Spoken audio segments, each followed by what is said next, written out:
Hello, my name is Reverend Dr. Gary Simmons, and I'm here to tell our story about our efforts to intentionally evolve out of minister-centric ministry practice into mission-centric ministry practice. So I'm going to be talking about our 5-year journey here at Unity Spiritual Center Spokane, where Jan and I have served as co-spiritual leaders. And by the time we retire in December, we'll just be 3 months shy of having been here 6 years.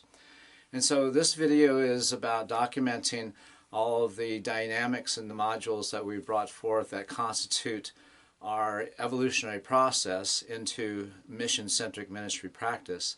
I want to begin by creating a bit of context for being able to really understand what we have done over these last 5 years. So suffice to say, I received my doctoral degree through Hollis University. My dissertation was entitled Creating Thriving, Coherent and Integral New Thought Churches Using an Integral Approach and Second-Tier Practices. And so that had caught the attention of Ken Wilber, who invited me to write an article in the Journal of Integral Theory and Practice based upon my dissertation and my vision of a new ministry practice that was centered in second-tier imperatives. We were hired specifically for the purpose of bringing into expression this new paradigm of ministry practice.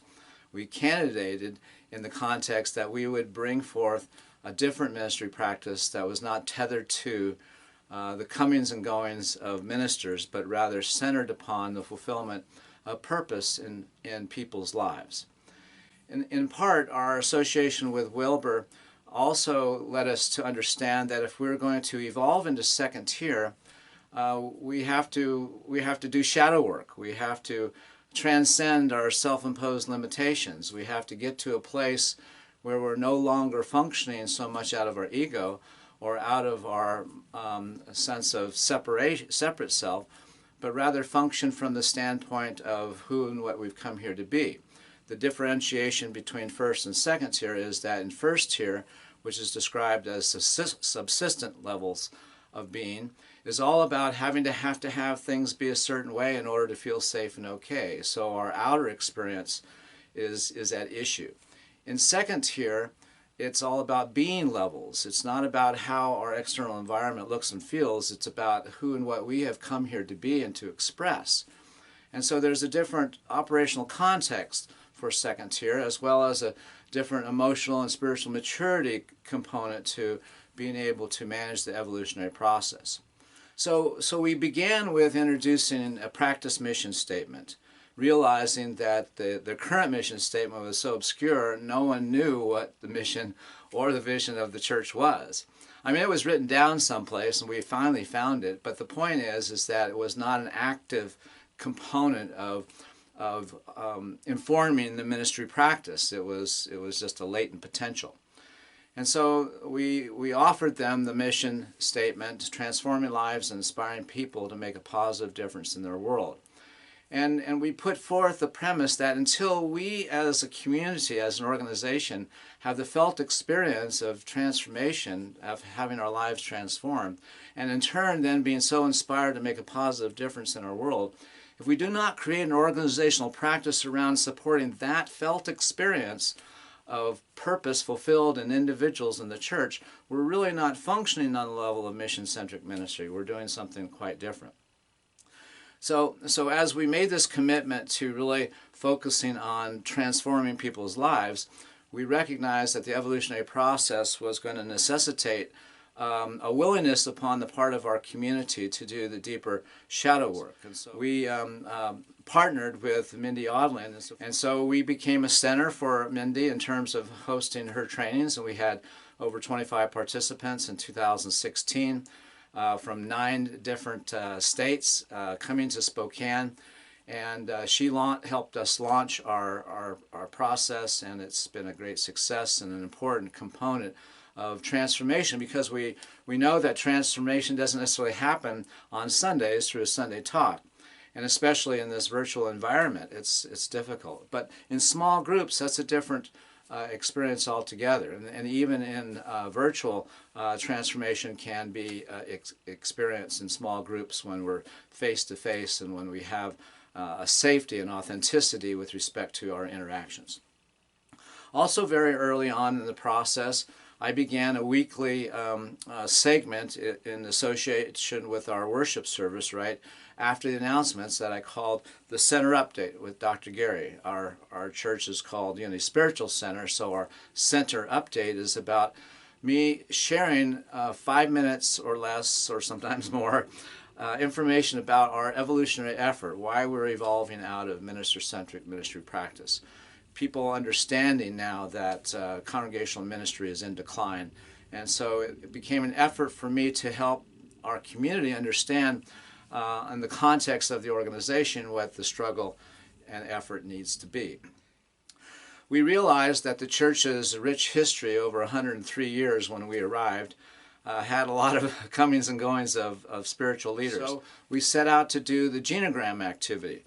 Now, the genogram activity is a hybrid, or it has its roots in the Making Peace with the Past process that I introduced when I was Director of Peacemaking Services. Then it evolved into honoring the past and creating our future, the Hopkopf process. And so the genogram activity is quite different than that, if you're familiar with those processes. It's like putting the church through a Q process. It's about identifying the shadow qualities, the beliefs that are embedded in the culture based upon the ministry's past experience.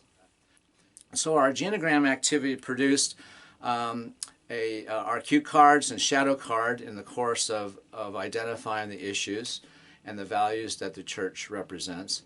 But in the course of helping shift the dynamic, it was important to explain to our congregation as they looked at the legacy and their timeline that here's Gary and Jane's era, and you're going to have prouds, you're going to have sorries, you're just going to have the cycle continue until we change the context for how we tell the story of the church. And so we said from now on, instead of waiting 20 or 30 years to tell the story and kind of acknowledge that we have baggage, every year from now on, we're going to identify the accomplishments and our regrets. But our accomplishments and regrets are not about what's going on between the ministers and the community. Now, from now on, it's about our accomplishments and regrets with respect to our capacity to fulfill our purpose. You see, that's the key. That now we're going to have the stories with respect to how we did with respect to our intent to transform lives and inspire people to make a positive difference in the world. In addition to beginning to develop a depth of emotional and spiritual maturity as the Q process and as spirit groups began to take hold, we introduced a new membership process. At Unity Spiritual Center Spokane, in their bylaws, a person was a member for life. And every year at the annual meeting, they'd have to mail out first-class pieces of mail to all that were on the membership roster, over 800. And so they would never have more than 30 or 40 people at an annual meeting. So this was an expense that was built upon a bylaws provision that was really outdated. So we saw an opportunity to not only revise the bylaws, which we did, but also to introduce a new membership process that would develop, by virtue of the system itself, the values of ownership and partnership, as well as begin to become a seamless path from first-timer to competent leader. Now imagine such a thing. In your church, a pathway for a first-timer to enter into a systematic way in which they're cultivating their own capacity to deepen their engagement up to the point where they become a competent leader. The system does that as opposed to that happening by accident. So that we have no requirements in our system. We don't even use that word because requirements tend to be triggering of folks in New Thought. We have qualifications. Everyone wants to be qualified, but nobody wants to have requirements imposed. The next thing that we did as we began to introduce the membership system, we realized that we had an opportunity to not only invite people into an authentic financial relationship to the church that was built upon their desire to be in integrity with their capacity to take on a portion of owning the operational expenses of the church, because our operational goal is to 100% underwrite those expenses through automatic giving. We have a portion of our community member orientation as well as our governing member orientation that invites people into that experience. And so we share the Tithely app, because the Tithely app is a convenient way that people can text to give, as well as to also give virtually to the various classes and workshops and activities that can become giving categories within the Tithely platform. Well, I mentioned that that I had begun a process of doing center updates every week. And after a few years of that, the folks sort of said, I wonder, Dr. Gary, could you kind of maybe not do it so often? And so then it became time to introduce the rest of the updates that are integral to the concept of increasing the value of ownership and partnership within the community itself. And so we introduced the community update because that was a way in which we could promote our small group ministry programs, spirit groups, as well as the other dynamics associated with community involvement, such as volunteerism and other things. Also, when we would announce our community member orientation process, that would happen during the community member update. The next update that we introduced was the board update. It was an opportunity for the board to, once a month, share with the community what's going on behind the scenes. Once again, this is not about the board telling the congregation information. This is about partnering with the congregation. So it's not about giving information, it's about sharing the experience, sharing the effort, the struggle, because that's what's needed. That's what the community needs to kind of appreciate and value when it comes to understanding what's going on. And then in addition to those three updates, we had the Transformational Stories update. We recognized that people were having all kinds of transformative experiences through the Q process, through spirit groups. We wanted to collect those stories. We wanted to provide support for people being able to share their stories. So Jane created a program where people could come to her and through a process of preparing their own manuscript and their practicing of it, they were coached into the sharing of it. And we have had such a powerful dynamic process of people sharing their transformative experience. Another thing that we did, and one of the things that I've observed as a phenomenon of the New Thought movement that's problematic, is that when people are asked to serve on the board and they say yes, they're honored, they're flattered. You know, how could they not want to do that? But when they get on the board, it's like they've lost their innocence. They find out stuff that they can't unknow. And so we have created a board training process where we don't even invite people to candidate until after they have gone through our board training process, which is just simply watching a video. And the video is available. It's free. It's on my website, and I'll direct you there in just a little while. But the idea here is that we want to provide those who would serve as trustees to really understand what that commitment is and what they're getting themselves into. And so we have a process where we meet with those people and talk about the issues that the board is facing so that they don't say yes and then all of a sudden find out things that is going to cause them to experience some discomfort that they don't really know how to process. So in addition to bringing online a board development component to our process as a part of the mission-centric ministry practice, we also recognize that funding the church is a major challenge. Now, part of our ongoing work with the board was to help evolve them out of their sense of not enough. And so I have found that it has become necessary to kind of understand that we're not dissuading the practice of tithing, other than to say tithe is source. Don't offer a practice that has people looking outside of themselves for their abundance, but rather teach them how to discover that they are source.